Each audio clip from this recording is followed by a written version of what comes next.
And I was, you know what I mean? That shit blew my mind because I never thought that what I was doing could lead me to prison, man. And that's why I tell on my channel, I tell motherfuckers, man, look at what you're doing.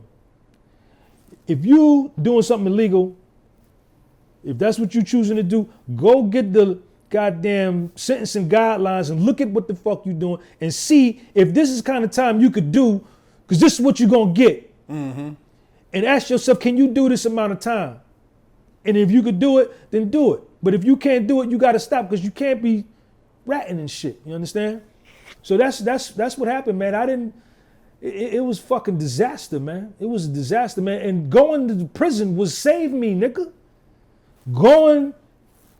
If I would have stayed in Jersey, because I was trying so hard to stay out, I wanted to get some home confinement. I wanted to get some probation, because I had my son and shit, man. And I was going through a lot of shit with his mother, man. You understand? They was talking about taking my son away from me and shit, man. And I was like, nah, man. And yo, I used to be like, yo, God, whatever I did to you, man, I'm sorry, man.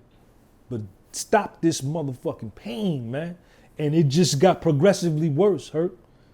And it wasn't until I booked a one-way flight from Newark, New Jersey to Charleston, West Virginia, and I self-surrendered to FCI Morgantown, to where my life changed, man. As crazy as it sounds, right? Going to federal prison, it saved me, man. That was where I had my resurrection, man, and I rebuilt myself, man.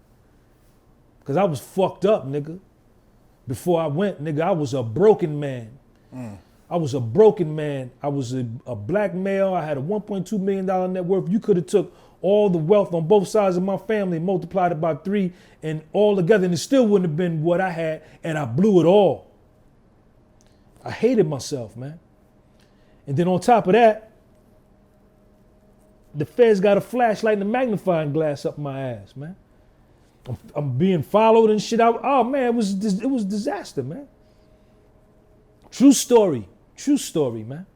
True story, man. Nobody fucked with me, family. The phone went dead. After the day they came and shit, I called the phone stopped ringing. I was like, I had to call AT&T. Yo, is my phone still on, man? It was over, man. Yeah. So once you got to Morgantown, I mean, what were some of the things you did while inside to prepare yourself? Because I know a lot of people, you know, when they get the time, they kind of just shut down. But other people, they take that time and they use it to benefit from. I mean, what'd you do? Man, nigga, I turned motherfucking FCI Morgantown into a university. When I flew out there, I brought some books with me. And I stayed at the hotel the night before I self-surrendered. And I called the taxi that morning. I said, yo, come pick me up. I'm at the Hampton Inn. The dude came in the taxi. I said, yo, take me to the post office. I went to the post office. I had my registration number. I mailed my books that I was going to read into me. So when I got processed in, my books would come. And after I mailed them in, I said, yo, take me to prison. And when I got there, first thing I did, because I hadn't slept more than 5 hours in 3.5 years, nigga. Because of the pressure of the federal investigation and the depression. I slept probably the first 2 days I got in that bitch, man. I slept 2 days straight. And I saw niggas working out. So I started working out. But what I did was I read about 37 books. I did 15 months, 15 days, 19 hours. I read about 37 books when I was there, big motherfucking books. And I fucked with dudes in there that was about something, man. All that old silly buffoonery shit, I didn't have no time for that, man, because I had to get back to my dude, man. I had to get back to my son, man. And I began to write because I knew, I said, Sean, nigga, you 45 years old. You just blew $1 million, $1.2 million net worth, lost your broker's license, your house, 8 rental properties, your broker's license, your freedom, and you in federal prison, nigga. Something wrong with you. And that was the first time I ever got real with myself, man. And I started to write, man. And in writing, it was therapy that I began to assassinate the old nigga that I was, right? And I began to lay new concrete and a new foundation of the new nigga that I was gonna become. And that's what I did, man. And I met some motherfucking wizards in there, man. I met some niggas in there who took a liking to me. Most of them was niggas that had been doing a lot of time. And I never will forget, shout out to Jay, man, from Virginia, man. Jay had a 30-year sentence. He was out there at Long Park with you with all them USPs, Atlanta. And he told me, man, the nigga, we was talking one night back there in B-Wing, he said, yo, this place could be your tomb or it could be your womb. It's up to you. And to hear that coming from a motherfucker that had been down 20 years, 22 years, it was profound, man. It hit me in the chest. And that's what I began to do with my time, man, was to work on me. I had to come up, I couldn't leave Morgantown the same nigga that I was that got there, man.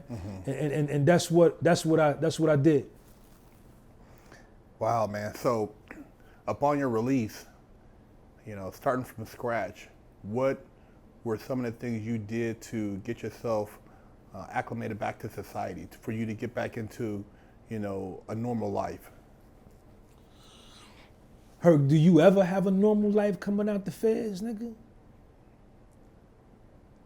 What the fuck is a normal life? You know, society calls. I mean, I know what you're saying. I know what you're saying. I'm just like being, you know, rhetorical and just speaking. What the fuck is a normal life? I'm a 47-year-old man with a bachelor's degree in accounting, a master's degree in finance. I could go to Goldman Sachs tomorrow, JP Morgan, Citibank,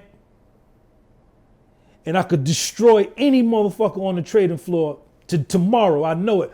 But with my federal charge, I can't even get a job at Wendy's, man, dropping French fries, graduating cum laude with a master's degree. I got out the joint with $1,900. I had to fix my truck. That cost me $5, so I was down to $1,400, and I didn't know what the fuck to do. I'm stressing out. I lost a whole bunch of weight and shit because I left to go in a millionaire, but now I'm out. I'm fucked up. And I started a window cleaning business, man. And I'm the window cleaner with soul. What's up? I'd like to welcome you to Astigmatism in My Soul TV. This isn't Tell Live Vision, like what you watch at home. This is Tell Truth Vision. And I cleaned my first window in July of 2016 for $3 in downtown Passaic, New Jersey. Rocky's Jewelry. And I built my life around that window cleaning business, man. I wrote 2 books, published them myself, and I started a YouTube channel. But the I think for me, man, and I think it's with a lot of dudes, black or white or whatever the fuck you are coming out of prison, the psychological piece, man, the fucking trauma of what happens to you. And see, a lot of niggas don't want to talk about that. They skirt that because they think it's soft or that's some whole shit. Yeah, it's weak. Right. But the psychological, the dome piece, to come out with your dome intact, man, is a difficult thing to do, man. You know, and because you see niggas, I know you see motherfuckers, they call them burnt out in there. What the amount of time that they did, they just can't, they just different. Yeah. You know what I'm saying? And I had to make sure that I came out with a plan, and I had a plan when I got out, man. I was in the best physical shape of my life, you know, working out, you know, you work out 3-4 times a day. I learned how to eat clean in there. Niggas taught me how to take naps. Niggas taught me how to go to sleep. Niggas taught me how to, you know what I'm saying, read and study. I did more studying. I say I got my PhD at Morgantown because I studied more in Morgantown than I did getting my bachelor's and master's degree combined, man. You understand? And I came out with a motherfucking plan, nigga. And I hit the ground running when I got out, man. So going forward, man, what can we expect from Sean Gumby? What are some of the things the viewers out there can look forward to from you? Big Herc, man. You know, the sky is the limit for me, man. You understand? I got this YouTube channel, man, that's growing. One of the things that I enjoy the most about my YouTube channel is the comments and the DMs I get from kids, man, 20-year-olds and shit like that, that say they're inspired by my channel. And it brings, I never thought walking around that goddamn compound in them khakis and them goddamn institutional boots that, you know, I would be having the impact that I'm having on a lot of people's lives, you know.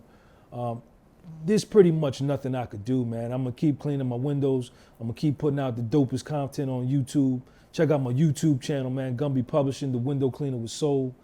I got another book I'm working on. This will be my third book. Go to my website, gumbypublishing.bigcartel.com. Fuck with both my books, all my t-shirts.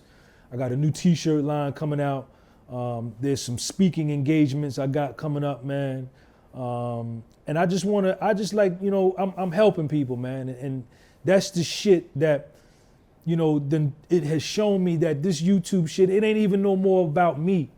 It's more about me inspiring people, man. And people are telling me that I'm changing their lives. I'm getting them out of depression, and I'm helping them rebuild their lives and shit like that. And that's the shit I like to do. You know, I'm gonna continue to do my thing, man. And you know, we don't fuck around with nothing illegal. We don't do no illegal, no sucker shit, man. Prison is some sucker shit. Mm-hmm. You understand? And I know y'all go on my channel. You see me a lot doing the federal prison routines, and I label them. You hear me talk a lot about that shit, man. But ain't nothing fly about being in a goddamn unit with 144 dudes, you understand? With 4 telephones, 1 washing machine, 1 dryer. You understand? Ain't a motherfucking thing cool about that. And you know, the white boys got their TV there, the Spanish niggas got their TV there, the niggas got their TV there, and you know, it ain't nothing you sitting on bleachers and shit like that, you know. Ain't nothing cool about that. And I want to continue to pump that story, man. Mm-hmm. And you know, these rap niggas is frauds, man. You understand? Don't, you know, if you ain't never did that, if you did that, you wouldn't be talking about it the way you talking about it, nigga, if you really been there. You understand? Where you, you know, you got kids and daughters at home and you hear stories, you know, your best friend now fucking your wife and they riding around in your Cadillac truck with your kids in the back. You understand? And you got 6 more years to do. When you hear them kind of stories, right? Niggas doing 15 years with his wife and goddamn 2 weeks before he get ready to go home, he get divorce papers from her. You understand? You know, there's nothing cool about that, man. You know, so I want to continue to put that out there and let people know, man, you could, whatever life you got, if you could look at me, man, you know, I'm fit over 50. If I could start all over, you can start all over, man. And you can make your life what you want it to be, man. Yeah. Hey, there you guys have it, man. Sean Gumby. Check out the links in the description for all his information. Make sure you guys subscribe to his channel also and support. And keep supporting what we're putting out here, because we try to bring you guys the dopest content, but we need you guys' support. So a lot of good information. You guys take your notepad out, take notes. And this is Big Herc with Fresh Out.